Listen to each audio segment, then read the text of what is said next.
Good afternoon, and thank you for joining me for this Wildlife and Conservation Management drop-in session to talk a little bit about the course at Elmwood Campus and SRUC. My name is Victoria Pendry and I'm the programme lead, and I'll be going through some information about the course, give you the ins and outs of the different levels that we've got available at this campus, and I'll give you an insight into what the course is actually about. And as well, I'll take any questions that you have at the end. Okay, so the courses we've got available. So I know you've come on for the Wildlife and Conservation Management, but I think it's really good to actually give you an oversight of the suite of courses that we have on our campus in case you're kind of swivering in between two different levels. So I will go through we've got the NC, we've got the H&C, which is what this open evening is for, in Wildlife and Conservation Management. We've got the NC in Countryside Management, and then moving further along, we've got the H&D in Wildlife and Conservation Management. And I think the best way to think of it as in relation to what different levels they are, the H&C is equivalent to first year at university, and the H&D is equivalent to the second year at university. At the moment, we don't have the H&D on our campus, and we have it available at our Aberdeen campus and also our Oakbridge campus, which is based in Edinburgh. So first of all, I'll tell you a little bit about the NC, because some people, when they're looking at the courses, are not 100% sure which level to start off at. So it kind of gives you an insight into what the level is below the H&C and whether that's something that you may be looking at or whether it's going to be further on looking at the H&C. So the NC, I kind of likened it to a taster course. And many people won't remember Woolworths, but Woolworths used to have a really, really good pick and mix. You get them at the cinemas as well. And the pick and mix is you can try everything and see what you like. And that is what the NC is like. It's a little bit of everything. So it is, a lot of people will come straight out from school with their National 5s and they'll go on to the NC. But normally this sort of course will attract people from various different walks of life and various different educational backgrounds as well. So I've had people coming on to the NC which have got a degree already, they've got a master's degree already, or they've just come straight out from school. So it's a really, really good mixture of age that comes on it. And because it gives you that basic foundation knowledge, a lot of people like to do it because that puts them then in good stead for when they move on to the H&C later on. So the NC, it has got a variety of practical work. So today I've just rushed back in. We've been up at Dunkeld with the National Trust for Scotland and doing some practical habitat management work with them. You get some ecology knowledge, you do footpath work, I'm trying to think what else, looking at recreation, access, map reading. So it's quite heavily practical based, but it gives you that really good grounding for theoretical knowledge, which puts people in, as I say, good standing for moving on to the H&C. And the bottom right hand corner, that was a good few years ago now. And that is when we took students up onto Mayor at the back of Glen Clover. And previously we learnt about why people undertake countryside recreation, the benefits for undertaking it, different types of recreation. And then the students got to experience it firsthand, and we climbed to Munro to see if they did enjoy the experience. It was hard work, but we got them all up there in the end. So moving on, also what it does allow you to do is develop new skills. So this was a project actually during lockdown, but it's a really, really good project. And this student started on the NC and she then went on to the H&C, and she's just finished her second year and a master's degree. And the students had to do identification. And this was a time where we couldn't really get out and we were kind of using our back gardens as our laboratories. And she made, if you look at the bottom picture, it's not a discarded sandwich box, it's actually something called a Raspberry Pi. And she made a motion camera from stuff that she got off Amazon, and she was doing identification skills. So we got a house sparrow up there, wood pigeon, a blue tit and some starlings. And this is something that she did, never done it before, and just research. So not only new ID skills, but also new skills for IDing. And then other things that we do as well is practical habitat management. So students do podcasts, so they do vlogs, they make bug hotels or hibernaculaums, which you've got on the right hand side. As you can see there, the student was busy making one for the garden. So they're kind of coming in and we start developing these skills and kind of introducing new things that students may not have done before. So one of the skills which we'll be starting in a couple of weeks is map reading. So teaching students how to map read and do land navigation. So a variety of different skills that they get on the NC.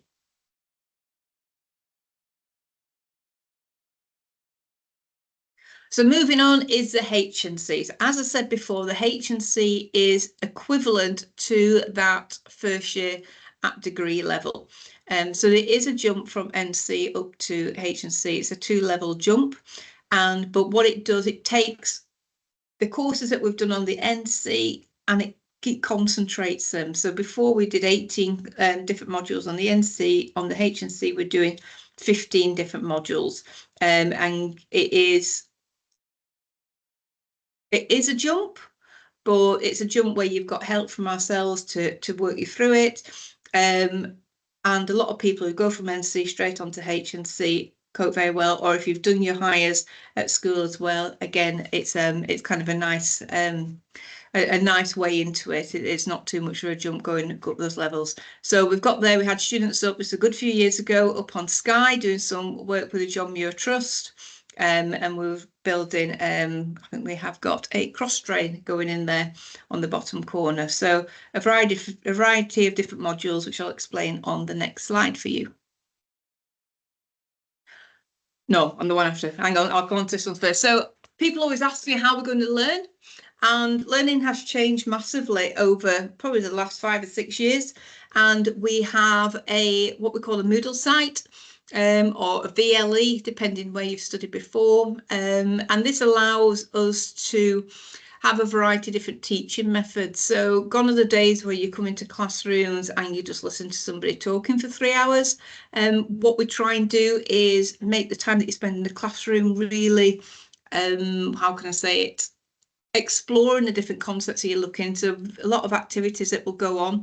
And we've also got our on-learning platform here. So it's not what we call distance learning at all. That is something that's completely different. It may be that we have a classroom session, but we've only got an hour that we're going to be looking at and actually prefer to actually do it online because people are traveling from different places.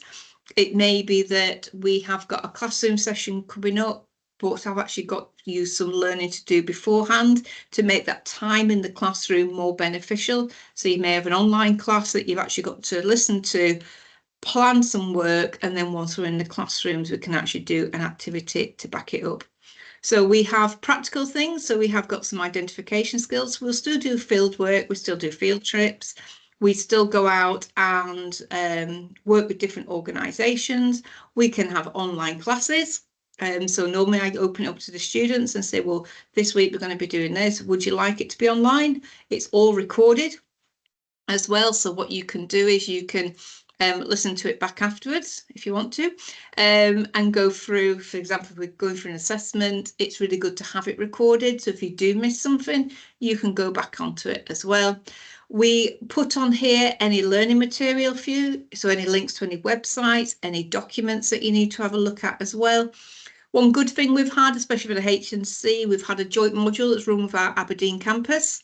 And it's quite a specialised module, and we've had guest speakers in. So we've had guest speakers in from Orkney, we've had a guest speaker up from the Highlands as well, and we've had 3 campuses which have zoomed in together in a virtual classroom. So we've had ourselves, Aberdeen, and our Barony campus, which have been collaborating on a module. So rather than just having people from around here doing guest spots or us going out to see them, we can have specialists. So the gentleman from Orkney was working on the Stoke project, so he's spent some time talking to students about that. So it's got its advantages massively, that you can use it and you can work through things in your own time as well. This is what I want to talk about. So the areas of study. So everybody always asks me, what do we actually study? So we study a lot of what we do on the NC, but as I said before, it is in more detail. So some of the key modules that you'll do is biodiversity conservation. Why do we conserve biodiversity? What's the reason behind it? What legislation is out there to protect? What designations are there out to protect? Why are we protecting them? So you'll hear things like ecosystem services. That is really, really prominent at the moment and what we actually derive from nature. We've got ecology and ecosystems, so how biodiversity actually works, rural land use, which is a really important one if you're working in the outdoors, and you'll realise that actually there's not one set piece of land for one thing. You've got multiple land uses which are superimposed on top of each other. And what are the conflicts between these different land uses? What are the mutual benefits between these different land uses as well?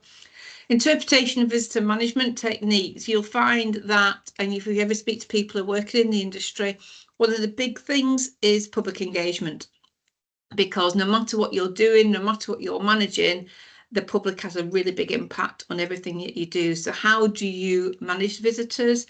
How do you put across the value of the work that you're doing in a way that they can understand?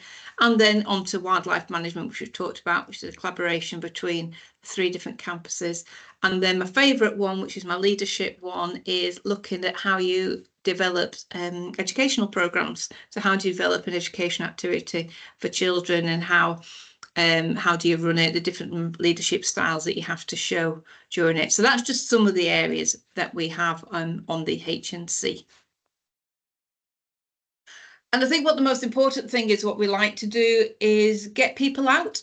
So it's really good that we can tell you what jobs are out there, what opportunities are out there. We can show you the practical work that you do. We can give you the theory behind it. But I think the key thing is getting you out there and meeting people who are actually working in industry.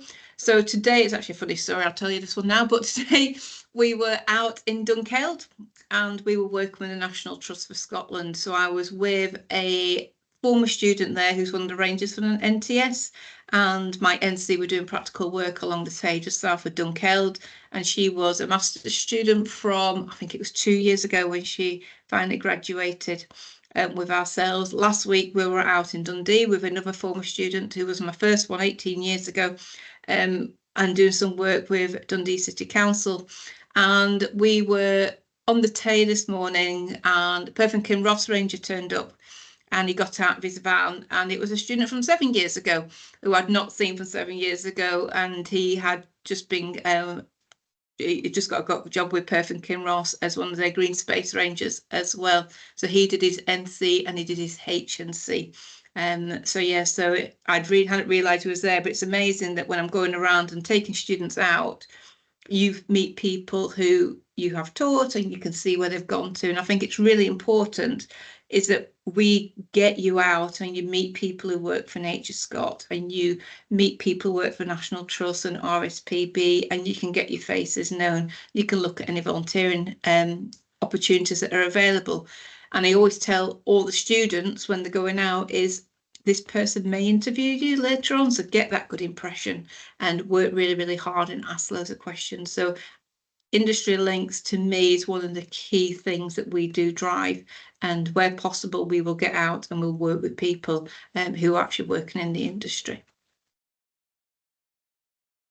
So progression routes, as I mentioned before, NC is our level 5. There's a couple of level 6 modules that are in there. H&C is our year 1 degree level. We move on to H&D, and then after that it is the degree. So you have got your undergrad degree and you've got your honours degree as well.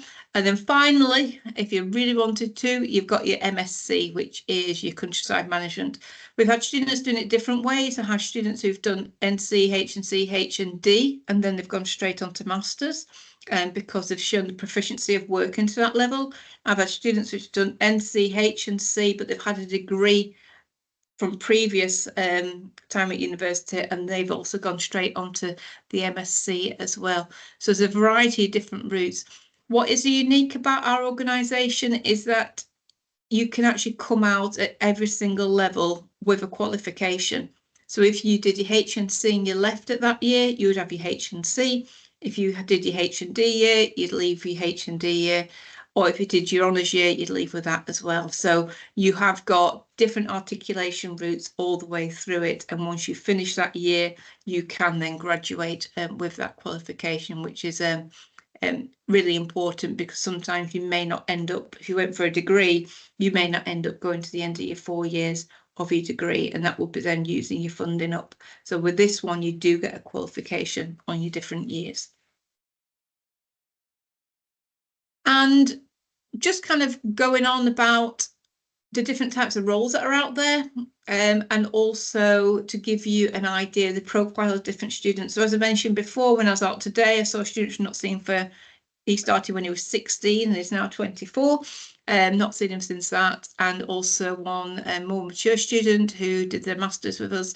But these are two students that started, well, bottom right hand corner, we've got Simon there, and Simon started, I think it must have been about 8-9 years ago, and he started straight from school, and he did his NC with us, he did his HNC with us, and then he went up to Aberdeen and he did his H&D, and then he did his undergrad degree as well. And he was so enthusiastic. He's been on Countryfile a couple of times. He worked at St. Cyrus. He worked at Loch Leven as well, and he now manages Muir-Dinnet, which is just in North Deeside. And he put himself into absolutely everything. He took every opportunity that was available. He volunteered. He is an avid bird watcher. And if you can say that one person that came to us just straight from school, I think he was 17, and he wanted to learn, and he worked really, really hard, and he volunteered and got his face known, and he's done superbly well. So if you're ever up in Muir-Dinnet, he manages that reserve up there. And then we've got Jenny over on the left hand side. Now Jenny was a completely different profile of student. She went to university. She did an English literature degree and decided that she didn't want to work where she was working and wanted to do something outside. So she came back and she did the H&C Countryside Environmental Management, as it was called at the time, and retrained. She did that. She then went on to work for the Forest Commission, as it was at the time, as a forest apprenticeship. She then went on and worked as a conservation ranger at the Carrick Golf Course on Loch Lomond, and she's just moved back across to Fife, and she's one of the rangers at West Sands. New ranger service has been set up.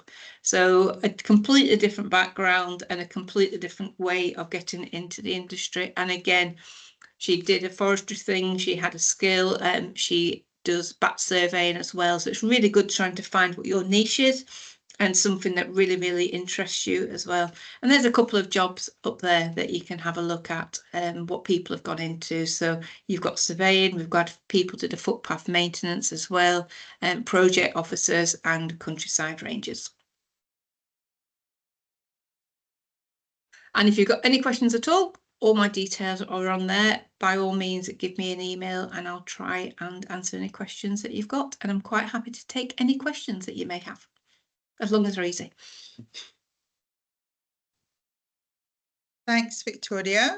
That was super. We've got a few questions come in. What kind of level of fitness is required for this course if you're doing a lot of outdoors activities? I wouldn't worry too much about the fitness as such, because you do get fit while you're doing the course. But I would say we have got some hikes that are on there, even for the H&C.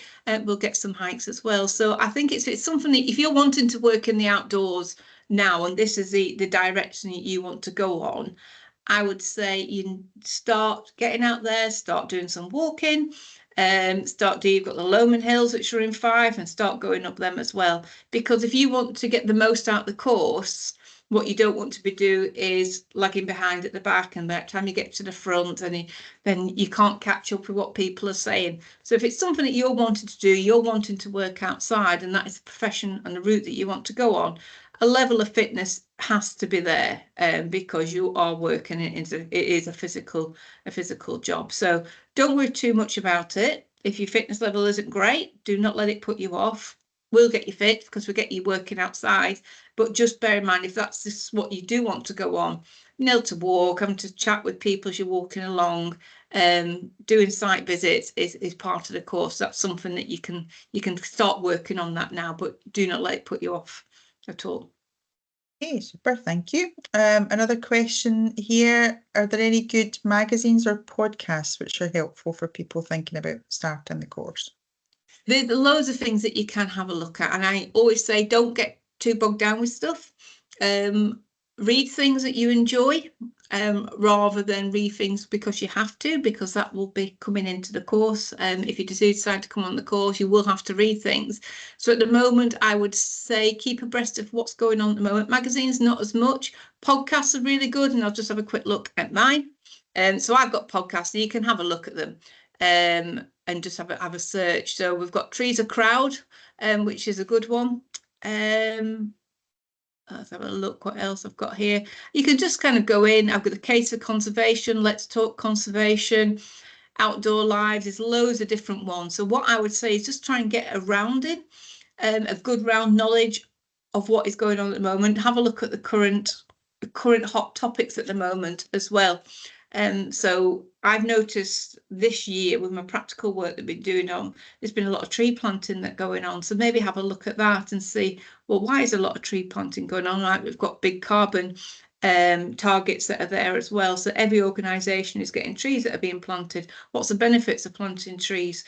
And then that could start to build on it. But I would start, if you're going for a walk, because we're getting our fitness levels up, download a podcast and put it on and try keep up to date with current news that's happening. Another good tip as well is have a look on Eventbrite and have a look at whatever free webinars are on at the moment. So they'll have webinars from across the country, and there may be identification skills that are there which come up, and you can just log on for an hour and they'll talk you through it. So there's a variety of different avenues that you can go down. Super, that's all. Thank you.